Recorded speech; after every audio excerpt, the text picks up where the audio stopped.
Hello guys, good morning. Meron ditong pinapagawa sa akin guys. Ito guys, na instrumento eh. So ito yung instrument ng Carl Stores. So pang ginagamit namin to sa urology. So ang problema guys, nabagsak nila daw. Nabasag. Yan o. Nabasag. So ito kasi guys, hindi naman to pwedeng idikit.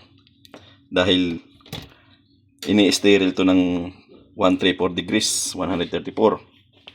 So, sabi ng user kung pwede daw idikit na lang. Yan, idikit yan. Pwede namang idikit. So, ano. Actually, pwede itong idikit. So, ang problema, pag pina-sterile mo to doon sa sterilizer na yun, no? So, pag pina-sterile mo yan doon sa sterilizer, yung ididikit mong glue, matatanggal din.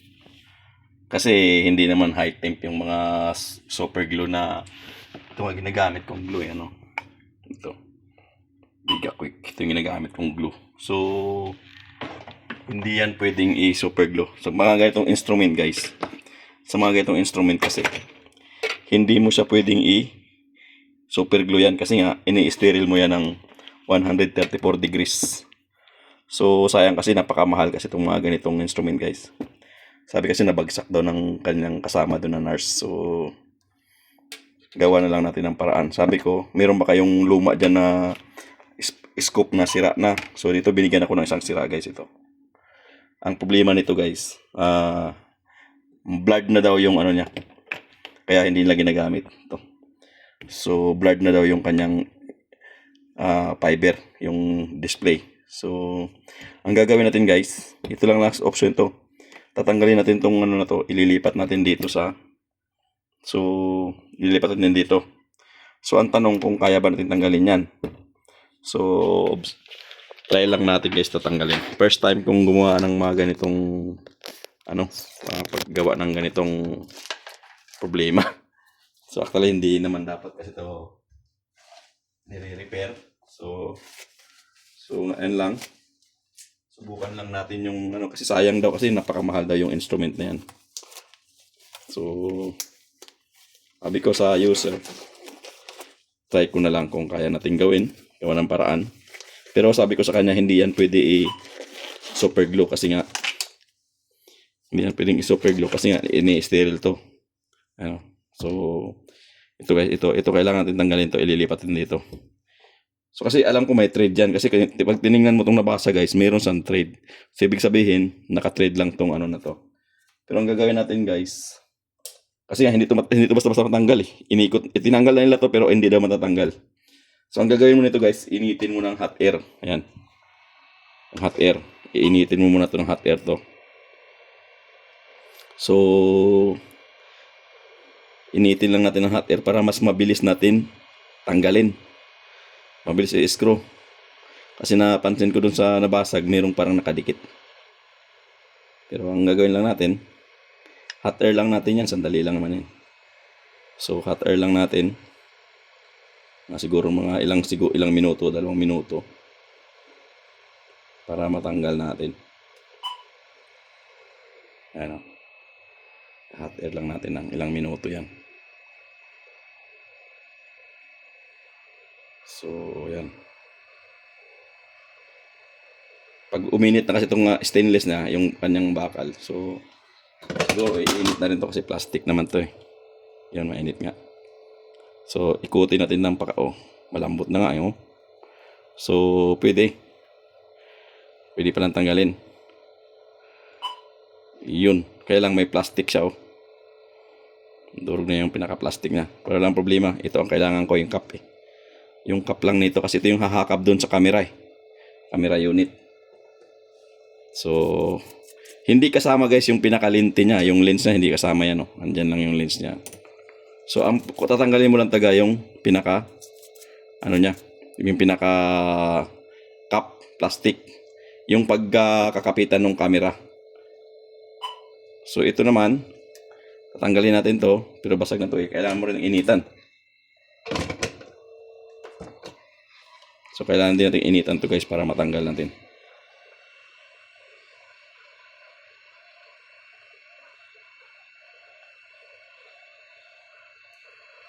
So pag sira na yung kanyang ano guys, yung plastic, pwede mo palitan ng gasket to. So hot air lang natin para mabilis tanggalin.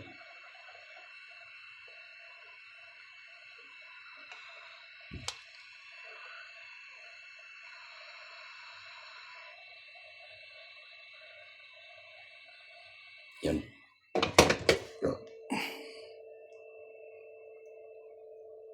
Ito mahirap din kasi naka ano eh. Ito. Lagay mo natin itong isa para hindi mahirap. Hindi mahirap sa ano ikutin kasi masakit pag ano eh. So hindi pwede. Kailangan natin ikutin to. Yun. Kaya naman pala. Umikot na. Kulang pa sa init. Kailangan initin para matanggal yung ano niya, yung parang nakadikit.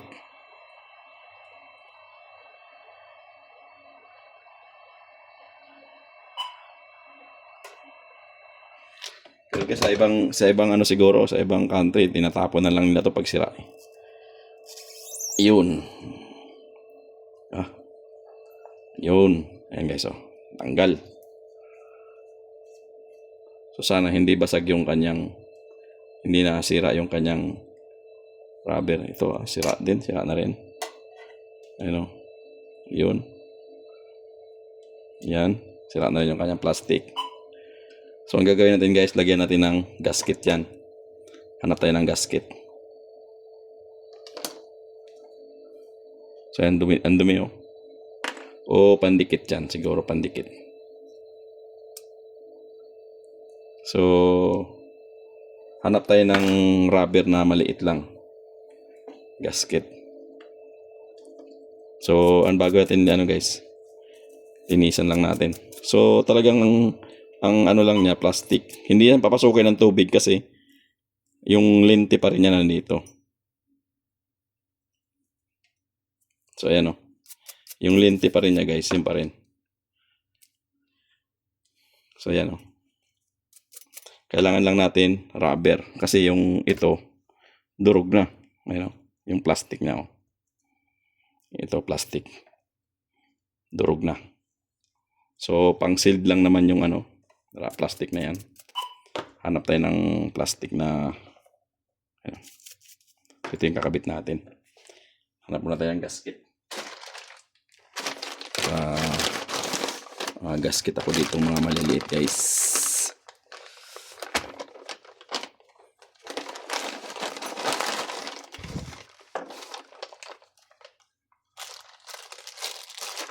Ayan. Marami kong gasket dito maliliit eh.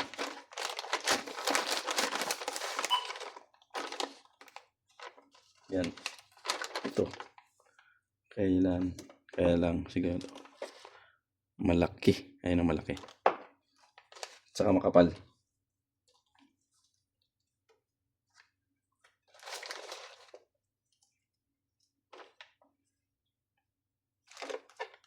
Malaki. Ang gagawin natin guys para malagyan natin ng gasket yan. Hanap tayo ng maliit na gasket lang.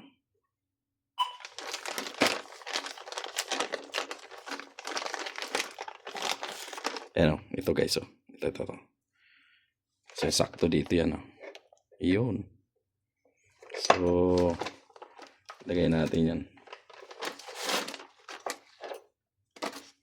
Putulin na lang natin para sure.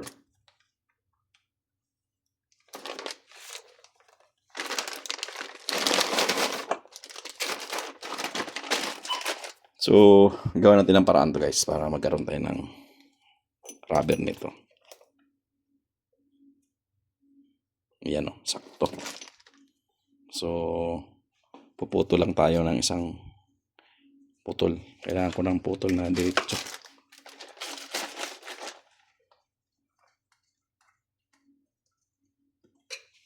So putulin lang natin to. Yan. Tapos kabit natin dito.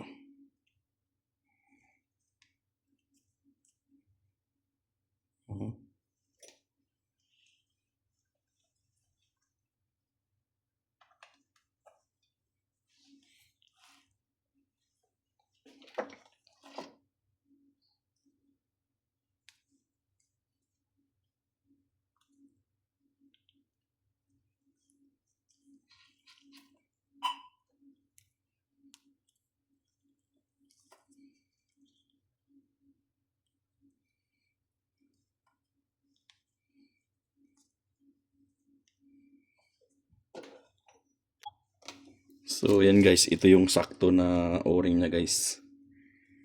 So, may mga o-ring ako. So, ito ang saktong o-ring na ito. Maliit. Yan. Yan o.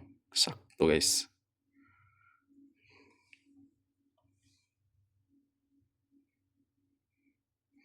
Kunting maliit. Pero ito ang sakto niya. Oh. Ito. So, yan o. So, yung sakto to. So, ito yung gamitin natin guys. Tapos, sarado natin ito. Malaglag, baka mabasag na naman. Yan.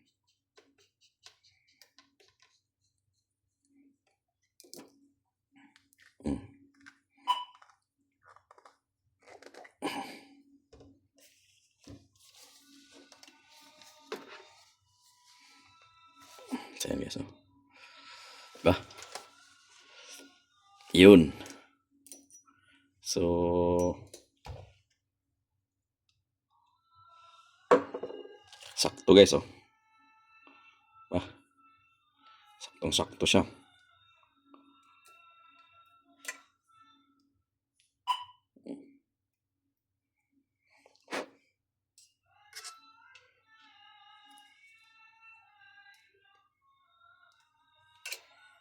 Masyadong makapal ng konti yung yung o-ring na ginamit natin. Pero okay na. Pasok naman. Napipit-pit naman siya guys. At saka yun, kailangan problema pala natin dito kung auto-clippable ba yung o-ring na nilagay natin. So mas maganda siguro wag na nating lagyan ng o-ring guys. Kasi pag ininitan to, baka matuno yung ating nilagay na rub o-ring. Kasi yung o-ring nito is high temp. Ayun, to. Kasi ganito yung o-ring niya, high temp ata itong plastic ba. Ayun. So,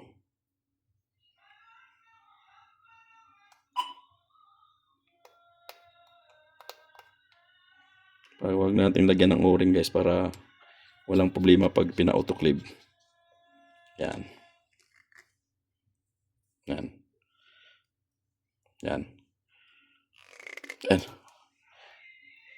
Iniisip ko kasi pag nilagyan natin ng o-ring guys, ito kasi hindi ko alam kung autoclavable ba ito ng ilang 134. So pag kinabit natin ito, matutunaw lang din. So sayang. So wag natin lagyan ng o-ring kasi nga ganito naman yung plastic niya, nadurog na kasi. So okay naman din siya. Wala siyang dito. Wala siyang sabit. Pasok na pasok pa rin. Yun. At least nagawa natin yung ating ginawang ayun. Oh. Malinaw pa yun. Malinaw pa yung niya. So, okay na. Pwede pa rin. So, ito, wala na to. Tapo naman to eh. Pero sabi ng in charge doon, ibalik na lang daw para pag hinahanap sa pagdi-dispose. So, may minus lang maibigay. Yun. Kasi mahal nga talaga itong mga instrumento ganito guys.